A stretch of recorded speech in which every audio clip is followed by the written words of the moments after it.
ng X amount of funds. No? Kaya ba ng Project NOAA yan?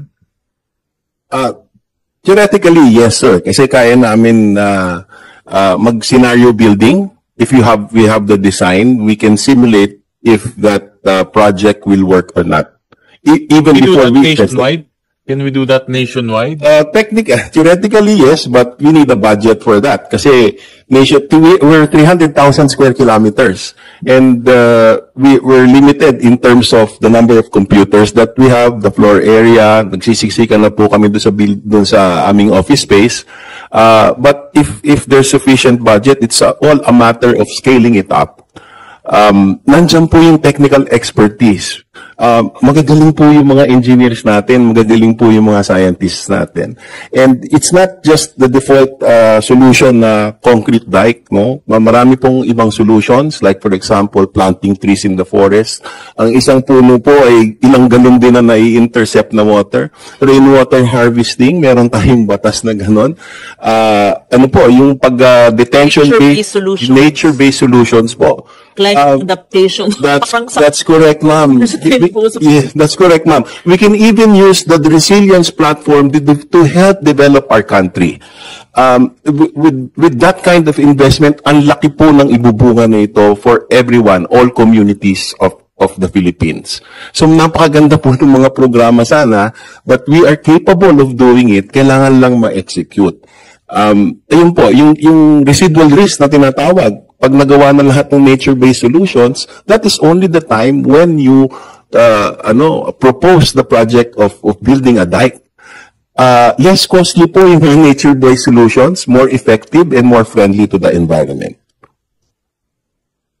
Dr. Lamay, with the permission of the chair, could you kindly give us a specific memo on all the nature-based solutions and climate change adaptation strategies aside from roadside ditches, rainwater gardens, catchment basins, Rainwater Collection Act of 1980s before we became a center, and mangroves, and all the natural buffers against storm surge. Lahat po yun. And perhaps you can be present when the DPWH presents their budget so that you can be a resource person so that we can see yung proposals nila for flood control if they still would have it in their budget. Pero alam natin wala na. But still, you can be a resource person there and then we can evaluate. So parang may rebuttal. Ito yung cost nito. Ito nandyan na eh. Kaya lang pinuputol eh. Kaya lang hindi ginagamit eh. Or hindi alam na ito pala ang solusyon yun. So, if you could kindly summarize for us what we already know and what perhaps we don't know yet, and based on the risk-informed and science-based studies of UPRI of late, you can update us with all the adaptation programs. When you mentioned about all LGUs using the UPRI data or template, hindi ba sakop na ito na dapat required naman sa kanila na Local Climate Change Action Plan? 2009 pa yan napasa, di ba? Yung Climate Change Act. Na dapat by now, because we have a National Climate Change Action Plan, a National Adaptation Plan, which we submitted to the UNFCCC, right? So, by now, all our 1,600, more or less, LGUs already have local climate change action plans, right? And along with the local climate change action plans, they must have their adaptation plans, right? And DPWH, the district engineer, must take a look at the adaptation plans and local climate change action plans along with the risk hazard maps of NAMRIA when plotting or planning a flood control project. Is this not correct? Hindi lang bumabaha dito o sige, sementohin natin, may dike dito. Dapat kukonsultahin ng LGU ayon sa Local Climate Change Action Plan kung meron na sila, at dapat meron dahil 15 years na yung batas, at yung adaptation measures na nature-based. Tama, Dr. Lagmay? That's right, ma'am. Bali, actually, link pa nga din po siya doon sa climate change expenditure tagging natin kasi many of the infrastructure projects are climate change tagged. So, I think that amounts to about 1 trillion pesos yung climate change tagging natin just for a year. Now, mas maganda po na yung ating mga climate change adaptation plans, yung ating climate and disaster risk assessments, ay nai-embed po dun sa comprehensive land use and development plans, which is default naman yon, ano. Ang nangyayari po, itong mga plans na ito ay sa ngayon ang nangyayari ay paisa-isa, no, per municipality, pero palagay ko dapat yung ating pagpaplano ay mas integrated from the mountains to the sea, kasi the water, the floods do not recognize any administrative boundaries. They flow where they want to flow. So mas maganda na integrated yung approach.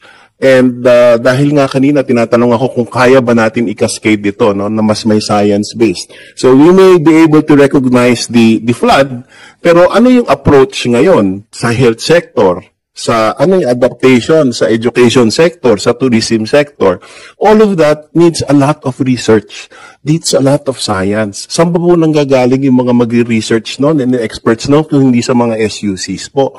So kung magpupondohan natin na maganda yung research ng mga SUCs, tailor fit for the local government unit in their area, may sustainability po, no? Kasi meron tayong batas na RA 10121 where we can get the 5%, the 30%, 70% of that 5% ng IRA to sustain the funding of all of the projects that may be in the future or may be tailored to be mainstreamed into the development plans. Yung plano po kasi ang napaka-importante. It's just like making a building without any plan. So kapag meron tayong plano, maganda po na basis yon ng approval of projects ng sanggunian, yung mga translation into these projects, programs, and activities. And we ensure that they are risk-informed and science-based. At mababawasan po talaga. Kasi kung meron pa tayo ng transparency na nakikita ng lahat, I'm sure that all of these problems that we are experiencing now will not be there. Professor, submit to us a proposal so that we can fully maximize the potential of NOAA, both for forecasting and helping the LGU and also for planning, so that we can prevent corruption, inefficiencies, or lack of science in proposing projects, DPWH in particular, or flood control. Please submit to us kasi timely ito nangyari to because walang science nga, walang basis. Ngayon, may opportunity tayo to come up with that program, no? Yeah. Yes, sir. We will submit it. We will include all of the legal basis as well. Kasi meron po. In fact, meron din mga memorandum na kailangan tumingin ng ganitong mga mapa ng NOAA. But it's not being used. Parang puro mga salita-salita lang, but I don't see anybody consulting us. Although, meron mga nagko-consult ng mga LGU kasi 60% nga sinabi ng UNDP report, they utilize the Project NOAA. And the reason for that is because we've made all of our data sets open to the public as open data, no? So, walang bulk download, walang mga restrictions, walang conditions. Anybody can just download it by bulk anywhere in the Philippines. So dahil po fourth consecutive year na number 1 po tayo sa World Risk Index, isasubmit ko po yan sa lalong madaling panahon. Thank you. Before we leave the UPRI, I remember this started in 2012, right? And then, okay, you have your UPRI now, and there's a bill that I filed to transform the institute into a National Climate Resilience Institute. Would that help? Should I make this a priority? Because right now you're the National Institute, your UPRI, Resilience Institute. What will this law, if enacted, do? Yes, ma'am. Will a change of name, or is this an increased mandate? Maganda po yun, kasi when we were taken in by UP, ang aming scope na-diminish po, no? So we were just working with LGUs who wanted to seek our help. With the transformation into the UP National Climate and Resilience Institute, ang mangyayari po niyan, yung scope namin, depending on what's written in the bill, ay magkakaroon po ng national scope, no? So mababalik po namin yung aming dating ginagawa, which is parang yung public po hinahanap siya no, kasi these products talagang hinahanap, and you can see it in social media. Yung scope po namin na gustong gawin doon sa bill na yon, if it gets approved, ay talagang yung SUCs po yung talagang kailangan doon, kasi in our experience, our problem is too huge. It's too big. We cannot do it alone. We have to work with all of the SUCs, 114, perhaps the HEIs as well. We need to put science and mainstream it into the plans. Kasi kung hindi, hindi po pwede tayong tansyameter, ma'am, Madam Senator. While it's not yet enacted into law, may we ask you, as the chair had requested, to give us a proposal so that whatever you can do can be mainstreamed into the operations curriculum of the other 113 state universities and colleges. Habang hindi pa, kasi sa Monday pa lang i-refer pala sa committee ko yung final kong bill. Yes po. It's a new law It's a new bill. Yes po. We have a conceptual framework Yes. na po that we can develop and send it to you perhaps tomorrow. The way I envision it, so for example, Project NOAA can give us, let's say, the flood-prone areas. Let's say lang, Hagonoy, Bulacan, Paumbong, Bulacan. And then from there, these maps will be the basis for local government units to propose projects, and DPWH also to propose projects. So parang ganun yung na-envision ko. At least there is a basis. Ngayon kasi walang basis Parang gawa lang ng gawa, and we don't even know kung tama ba yung height, mababa ba yung height. We don't know Aren't the maps already available? Sa NAMRIA, meron ng maps, diba? The hazard maps. There are. Meron, ma'am. Yes. Pero the methodology, I think, needs to be improved, because if we talk about climate change, we talk about scenarios in the future. Floods that will be bigger, more landslides that happen more frequently. Now, if we have maps that are only up to the historical record, we fall short of the scenarios that may impact us in the future, which is happening now, by the way, which happened during Yolanda. The storm surges were underestimated, and 70% of the evacuation centers were inundated, where thousands of people died. Probabilistic. That's correct, ma'am. That's correct. Probabilistic. Probabilities. Yes, ma'am. Right? And multi-scenario, yes. Multi-scenario, multi-hazard, multi-risk, not historical alone. That's correct po. And it's not available now in any government agency? On a nationwide scale, I would think it's only about 1%. I'm sorry to tell you the truth. Agency is tasked with that. Not NAMRIA? DOST Pag-asa? No. Pag-asa? Yung ano po, there's a group of agencies in charge.